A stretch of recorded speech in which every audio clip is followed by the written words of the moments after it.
Sheila, gadis desa berusia 20 tahun, tinggal di sebuah kamar kos sederhana di pinggir kota. Ukurannya kecil, dindingnya tipis, catnya mulai mengelupas, dan hanya ada satu jendela kecil yang menghadap gang sempit.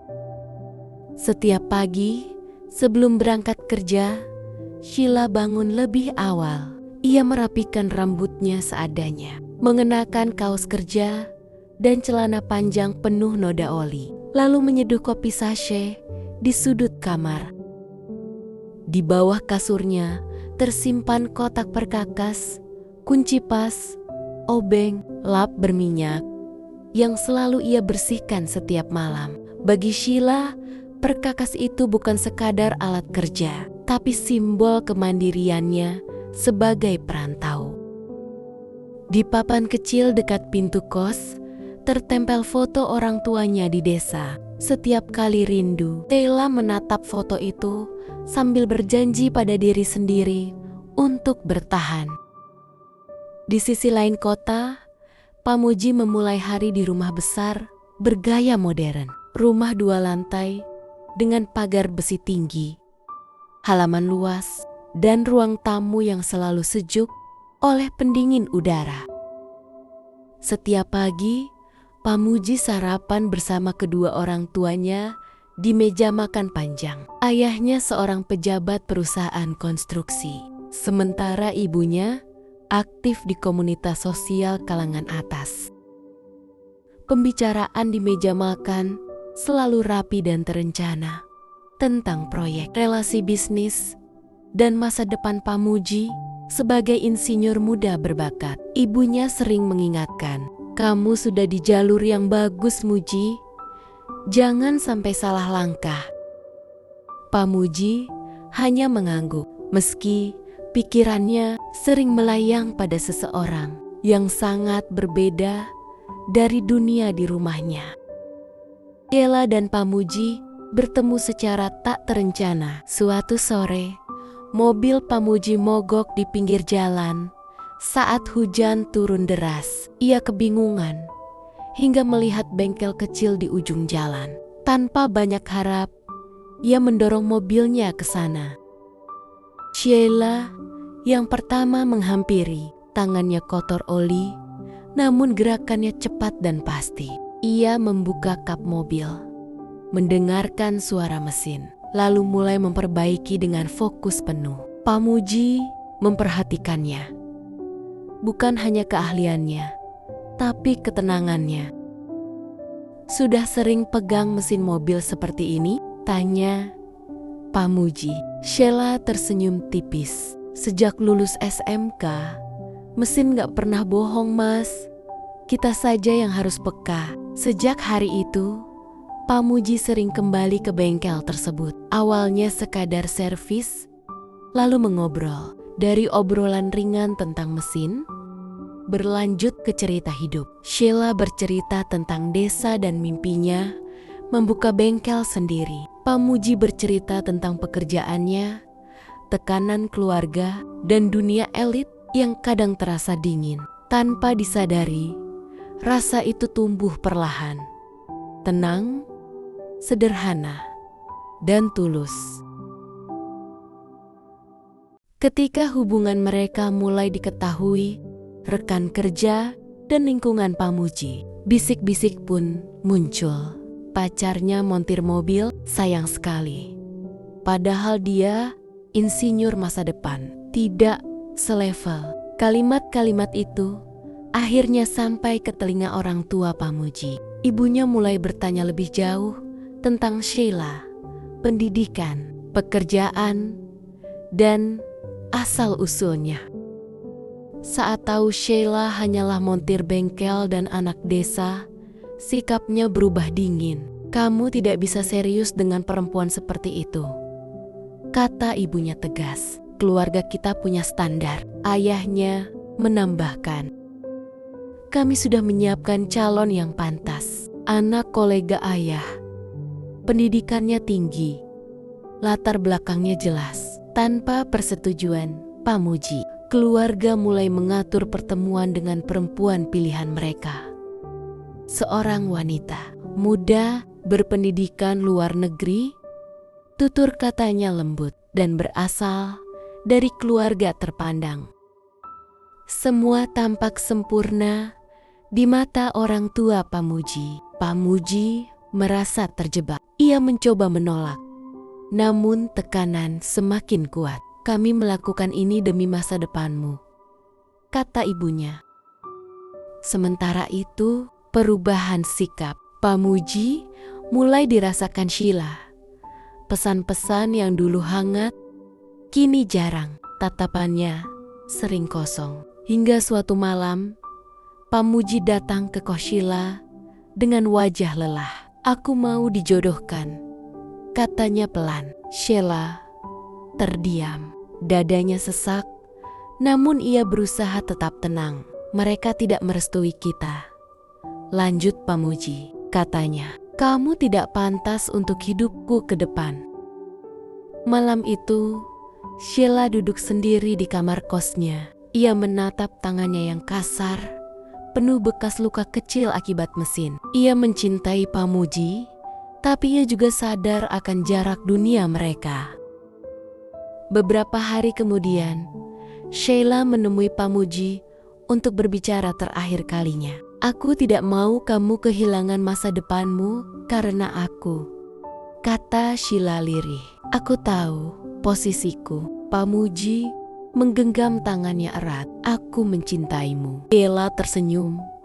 Air matanya jatuh. "Aku juga. Justru karena itu, aku harus melepaskan." Ia memilih pergi bukan karena kalah, tetapi karena cinta yang dewasa. Sheila kembali menata hidupnya, bekerja lebih keras, dan menabung untuk mimpinya memiliki bengkel sendiri. Pamuji melanjutkan hidupnya sesuai pilihan keluarga, membawa kenangan tentang cinta yang pernah mengajarkannya arti ketulusan. Mereka tidak bersatu, namun cinta mereka pernah nyata. Dan kadang cinta paling tulus adalah yang rela mengalah demi masa depan orang yang kita sayangi. Tekanan itu akhirnya terlalu berat untuk ditolak. Setelah berbulan-bulan perdebatan, diam, dan pertengkaran halus yang diselimuti kata-kata demi masa depan, Pamuji menyerah. Bukan karena ia tidak mencintai Sheila, tetapi karena ia kelelahan melawan ekspektasi keluarganya sendiri. Ia menyetujui perjodohan itu. Tasya, gadis pilihan orang tuanya, adalah anak kolega ayahnya, berpendidikan tinggi, anggun, dan berasal dari lingkungan yang sama. Semua terasa tepat di mata keluarga, kecuali di hati Pamuji. Pernikahan mereka berlangsung megah. Gedung besar, tamu penting, senyum formal yang terus terpasang di wajah Pamuji. Tak seorang pun tahu bahwa di balik jas pengantin itu ada cinta yang dipendam dan tidak pernah benar-benar padam. Di sisi lain kota, Sheila menjalani hari-harinya seperti biasa. Ia tetap bangun pagi di kos kecilnya, tetap mengenakan seragam montir, tetap mengotori tangannya dengan oli dan mesin. Tidak ada air mata berlebihan, tidak ada drama, hanya diam yang panjang. Ia tahu kabar pernikahan Pamuji dari media sosial orang lain. Foto-foto itu sempat membuat dadanya sesak, tapi Sheila memilih menutup ponsel dan kembali bekerja. "Berarti memang bukan rezekiku," gumamnya lirih. Sejak hari itu, Sheila bekerja lebih keras. Ia jarang pulang, jarang beristirahat. Setiap gaji disisihkan, setiap lembur diterima. Pelanggan bengkel mengenalnya sebagai montir perempuan yang cekatan, jujur, dan tak banyak bicara. 5 tahun berlalu. Sheila akhirnya pulang kampung. Dengan tabungan yang ia kumpulkan, sedikit demi sedikit, ia merenovasi rumah orang tuanya yang sederhana. Di bagian depan, ia membuka bengkel miliknya sendiri. Sebuah papan sederhana dipasang. Bengkel Sheila motor dan mobil. Warga desa awalnya ragu.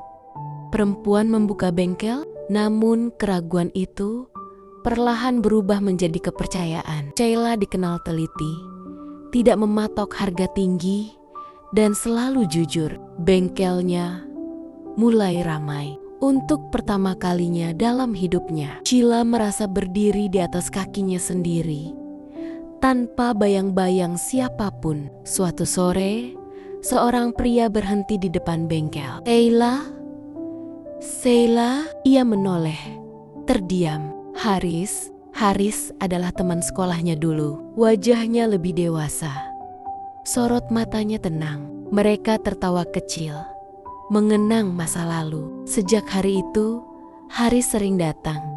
Kadang memperbaiki motor, kadang sekadar mengobrol. Haris melihat Sheila bukan sebagai montir perempuan, tapi sebagai perempuan tangguh dengan prinsip hidup yang kuat. Beberapa bulan kemudian, Haris menyampaikan niatnya dengan sopan. "Aku ingin menjalani ta'aruf denganmu, Sheila, kalau kamu berkenan." Sheila terdiam lama, bukan karena ragu pada Haris, tetapi karena masa lalu masih menyisakan bayang. Namun Haris sabar, tidak memaksa. Akhirnya Sheila mengangguk. Tanggal pernikahan pun ditentukan secara sederhana.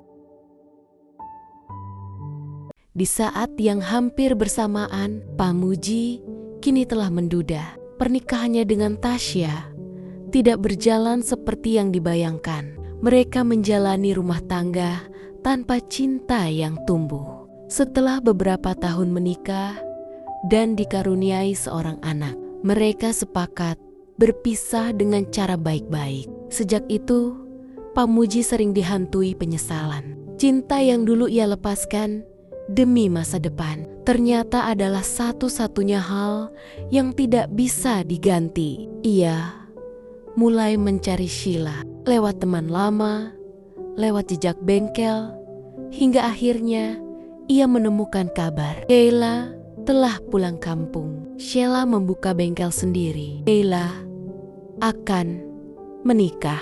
Pamuji datang ke desa itu. Ia berdiri di depan bengkel Sheila, melihat perempuan yang dulu ia cintai, kini berdiri tegak, percaya diri, dan jauh lebih kuat. "Sheila," ucapnya pelan. Sheila menoleh, jantungnya bergetar sesaat, namun tidak lagi runtuh. Mereka berbicara panjang tentang masa lalu, tentang penyesalan, tentang cinta yang tak pernah benar-benar mati di hati Pamuji. "Aku masih mencintaimu," ucap Pamuji lirih. "Aku ingin memperbaiki semuanya." Sheila tersenyum-senyum yang tenang, bukan lagi penuh luka. "Aku pernah menunggumu," jawabnya pelan, "tapi aku tidak hidup untuk menunggumu selamanya." Sheila pulang ke rumah malam itu dengan hati penuh pergolakan. Namun ketika ia melihat pesan Haris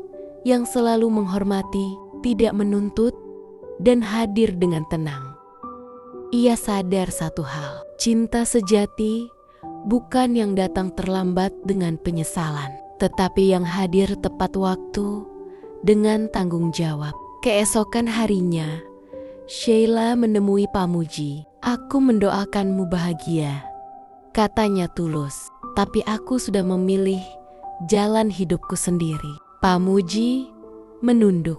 Untuk pertama kalinya, ia benar-benar mengerti arti kehilangan. Sheila menikah dengan Haris secara sederhana.